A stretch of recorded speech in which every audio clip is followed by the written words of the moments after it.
జై శ్రీమన్నారాయణ. అందరికీ నమస్కారం.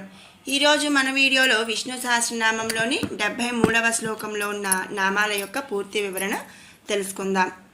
స్తవ్య స్తవ ప్రియ స్తోత్రం స్తుతి స్తోతారణ ప్రియ పూర్ణ పూరయుత పుణ్య పుణ్యకీర్తిరనామయ. స్తవ్య సర్వకాల సర్వావస్థలందు కూడా ఆ పరమేశ్వరుడు స్తుతింపదగినవాడనమాట. తనను స్తుతింపు వారికి సకల శుభములను కూడా చేకూర్చు మంగళకర స్వరూపుడు శ్రీమన్నారాయణుడు. అంటే ఏంటి? ఎవరైనా సరే ఏ సమయంలో అయినా సరే స్వామిని గనక మనం స్తుతించామంటే మరి ఆయన అన్ని శుభాలను కూడా చేకూర్చేటువంటి ఒక మంగళకరమైన స్వరూపుడు. మంగళకరం అంటే మరి శుభము అని చెప్పచ్చు, మంచి అని చెప్పచ్చు, మరి అందం అని చెప్పచ్చు, ఇట్లా అనమాట. మరి ఏంటి, మనం ఏ సమయంలో అయినా సరే, అది రాత్రి పగలు అనే తేడా లేదనమాట. ఏ సమయంలో అయినా సరే మనం స్వామిని ఏదైనా విషయం గురించి మనం స్తుతించాము అంటే మరి తనను స్తుతించిన వారికి సకల శుభాలను కూడా చేకూర్చే స్వరూపం కాబట్టి స్వామిని ఇక్కడ మనం స్తవ్య అనే నామంతో స్తుతించుకుంటున్నాము.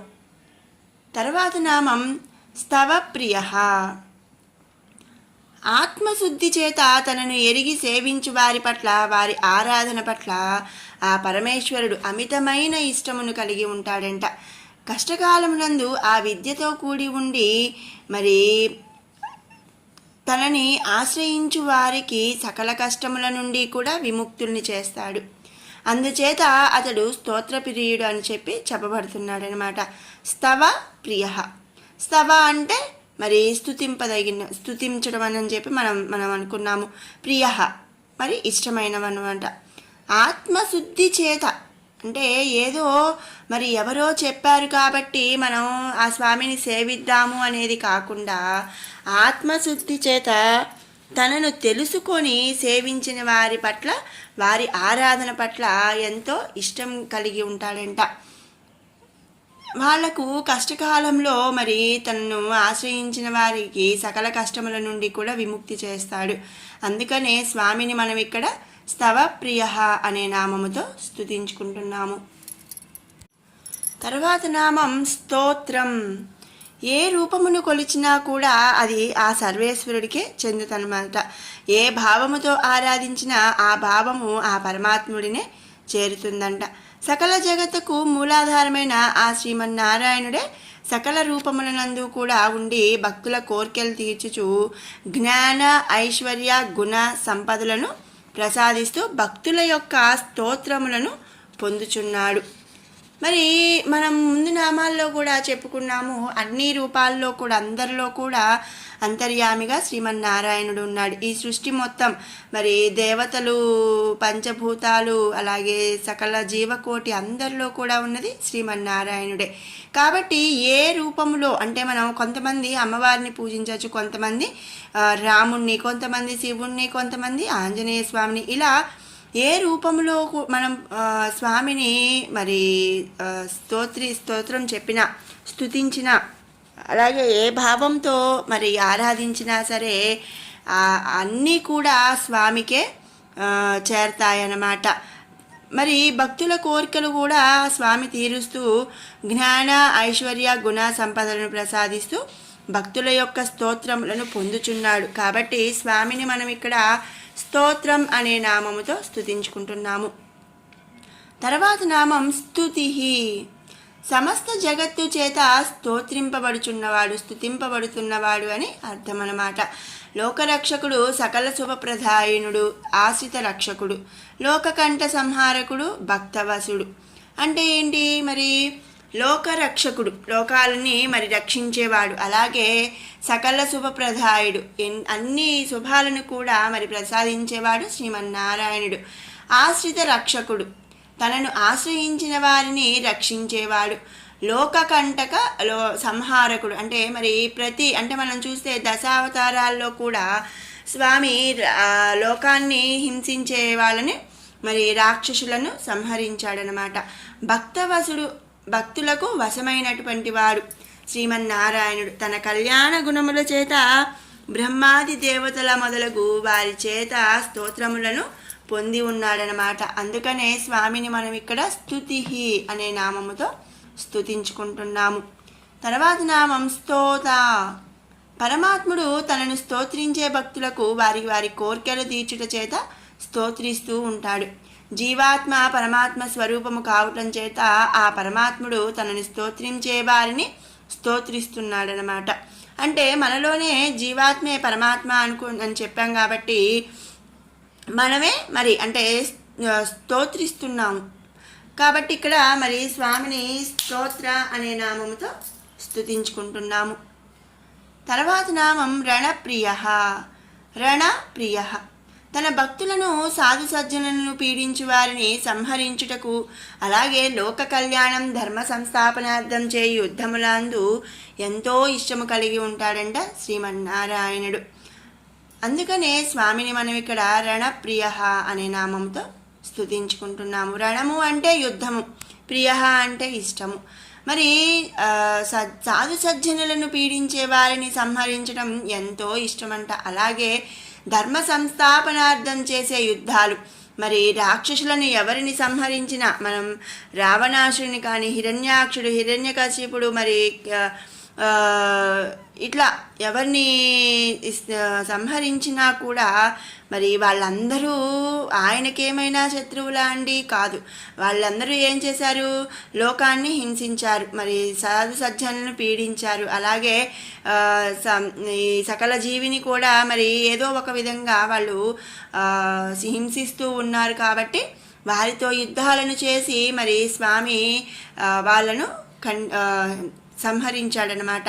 అంటే ఏంటి? లోక కళ్యాణం కోసం అలాగే ధర్మ సంస్థాపన కోసమే స్వామి యుద్ధాలను చేశాడు. అటువంటి యుద్ధాల నందు స్వామి ఎంతో ఇష్టం కలిగి ఉంటాడు. కాబట్టి ఇక్కడ స్వామిని రణప్రియ అనే నామముతో మనం స్తుతించుకుంటున్నాము.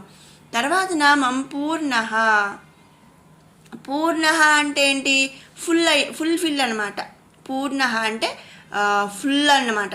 జగత్తు తన అందే ఉండటం చేత పరమేశ్వరుడికి పొందవలసినది పొందలేనిది అనేది ఏవీ లేవు.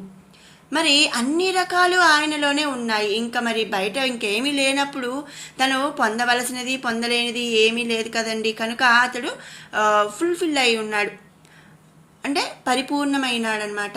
అందుకనే స్వామిని మనం ఇక్కడ పూర్ణ అనే నామముతో స్తుతించుకుంటున్నాము. మరి మనం జనరల్గా వింటూ ఉంటాము, ఆమెకి మంచి భర్త ఉన్నాడు, లేకపోతే మంచి పిల్లలు ఉన్నారు, అందరూ అన్నీ ఉన్నాయి తనకి, ఇంకా తను ఫుల్ అనమాట, ఇక దానికి ఏ లోటు లేదు, ఇట్లా మనం వింటూ ఉంటాం కదా. ఆ విధంగా మరి పరమేశ్వరుడు జగత్తు మొత్తం కూడా ఆయనలోనే ఉండటం చేత ఆయనకి పొందవలసినది కానీ పొందలేనిది కానీ ఏవి లేవు. అందుకే స్వామిని మనం ఇక్కడ పూర్ణ అనే నామముతో స్తుతించుకుంటున్నాము.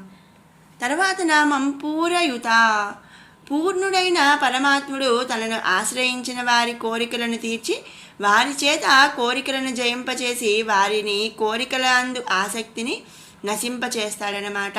అంటే ఏంటి అంటే, ఇప్పుడు మనం ఏదైనా ఒక వస్తువు మన దగ్గర లేదనుకోండి, ఆ వస్తువు కావాలి కావాలి అని అనిపిస్తూ ఉంటుంది, దాని మందు మరికి మన కోరిక అయితే కలుగుతుంది. అదే మన దగ్గర ఒక వస్తువు అనేది ఉందనుకోండి, ఆ వస్తువు మనకి తనివి తీరాగా మనం అనుభవించాము అంటే ఇక దాని యందు మనకి ఆసక్తి అనేది నశించిపోతుంది. ఆ విధంగా స్వామి ఏం చేస్తాడంటే తనను ఆశ్రయించిన వారి కోరికలను తీర్చి వారి చేత ఆ కోరికలను జయింపచేస్తాడు. అప్పుడు మరిక వారి కోరికల యందు ఆసక్తిని నశింపజేస్తాడనమాట. ఇప్పుడు మనం ఫర్ ఎగ్జాంపుల్ ఇప్పుడు చూడండి, ఇదివరకు రోజుల్లో ఒక టీవీ కానీ ఒక ఫోన్ కానీ ఇవి బాగా అందరి ఉండేవన్నమాట. ఇప్పుడు అంటే వాడుతున్నారు, కానీ అంతకు ముందు రోజుల్లో ఉన్నంత ఇంట్రెస్ట్గా అసలు ఇంకా దాంట్లో ఏంటి అనే అంత యాంగ్జైటీ అనేది ఇప్పుడు చాలా వరకు తగ్గింది అని చెప్పి మనం తెలుసుకోవచ్చు. కాబట్టి ఏంటి, మనకి ఏదైనా ఒక వస్తువు కానీ ఒక ఫుడ్ ఐటెం కానీ ఏదైనా సరే మనము అది లేనప్పుడు కావాలి కావాలి అనిపిస్తుంది. అదే మరి వాళ్లకు ఇక తనివి తీరగా మనం అది ఇచ్చేసామనుకోండి, ఇక వాళ్ళకి దాని మీద ఆసక్తి అనేది చనిపోతుందనమాట. మనము వింటూ ఉంటాము, ఏదైనా ఒక రకమైన ఫుడ్ ఐటమ్ మనం ఒక 4-5 రోజులు మనం వరుసగా చేసుకున్నాం, అబ్బో ఇంకా అది చేయమాకు, దాని మీద ఏవిటి కొట్టేసింది అంటాం, దాని మీద ఇంట్రెస్టే పోతుంది అంటాం. అంటే ఏంటి, ఇక అసలు దాని మీద మనకి తనివి తీరాగా మనం దాన్ని ఆస్వాదించామన్నమాట, అనుభవించాము. అప్పుడు మనకి ఏంటి, దాని మీద మనకి ఆసక్తి, ఇంట్రెస్ట్ అనేది పోతుంది. ఆ విధంగా స్వామి ఏంటి, తన వైపు తిప్పుకోవడానికి ముందు వారు కోరిన, తనను ఆశ్రయించిన వారి కోరికలను తీరుస్తాడు, వారి చేత కోరికలను జయింపచేసి అప్పుడు వారికి వాటి అందు ఆసక్తిని నశింపజేస్తాడనమాట. అందుకనే స్వామిని మనం ఇక్కడ పూరయుత అనే నామముతో స్తుతించుకుంటున్నాము. తర్వాత నామం పుణ్య. తనను ఆశ్రయించిన వారి పాపకర్మలను క్షయం చేసి వారిని కూడా పుణ్యాత్ములుగా మార్చేవాడు కాబట్టి స్వామిని పుణ్య అనే నామముతో మనం ఇక్కడ స్తుతించుకుంటున్నాము. తర్వాత నామం పుణ్యకీర్తి. పరమాత్ముడు సద్గుణ సంపన్నుడు, ఏ అవతారమునందున్నను కర్మరహితుడు కనుక ఏ విధమైన మాలిన్యములు కూడా అంటనివాడనమాట.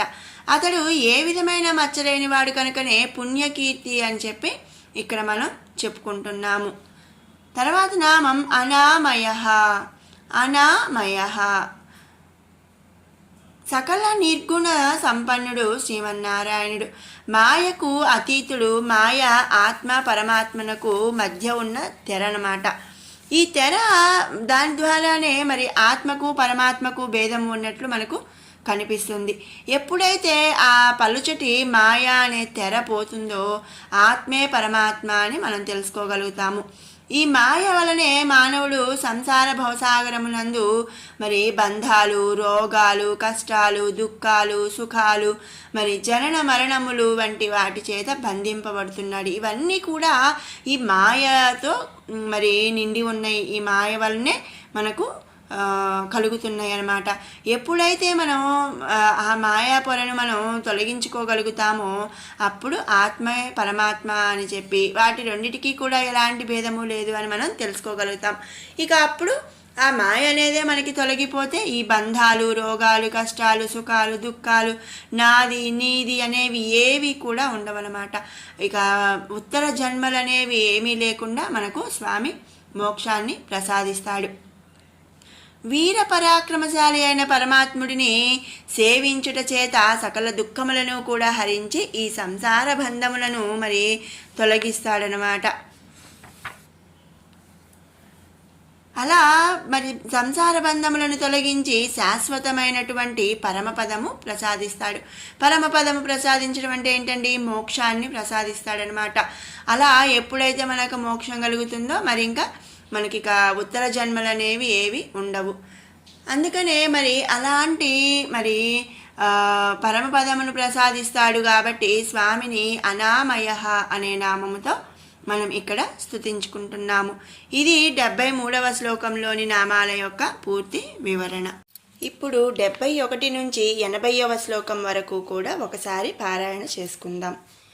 బ్రహ్మణ్యో బ్రహ్మకృద్ బ్రహ్మ బ్రహ్మ బ్రహ్మ వివర్ధనః బ్రహ్మవిద్ బ్రాహ్మణో బ్రహ్మీ బ్రహ్మజ్ఞో బ్రాహ్మణ ప్రియః మహాక్రమో మహాకర్మ మహాతేజ మహోరగః మహాక్రతుర్మహాయజ్వా మహాయజ్ఞో మహాహవిః స్తవ్యః స్తవ ప్రియః స్తోత్రం స్తుతి స్తోతారణ ప్రియః పూర్ణ పూరయుతా పుణ్యః పుణ్యకీర్తిరనామయః మనోజవస్తీర్థకరో వసురేతా వసుప్రదః వసుప్రదో వాసుదేవో వసుర్వసుమనాహవిః సద్గతి సత్కృతి సత్తా సద్భూతి సత్పరాయణః శూరసేనో యదుశ్రేష్టః సన్నివాసః